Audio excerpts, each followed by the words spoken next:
顶礼拜大雨，和民众无啥物出门，连带影响到会议无节状况。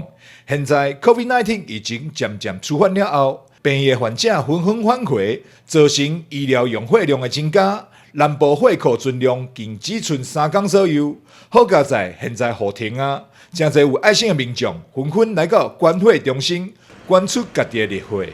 今天没有下雨，对，才会想要来。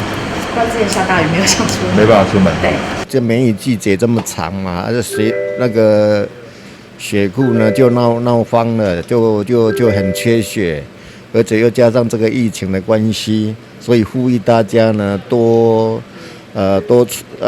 抽空来捐血。疫情已经降为2级，现在医院的用血已经慢慢恢复，所以现在是比较多病人回到医院去开刀做手术。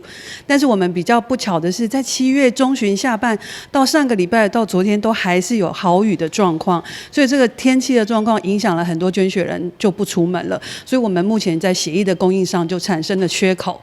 所以现在呢，目前我们血库只剩下大概2.5天的血液，是非常紧急的。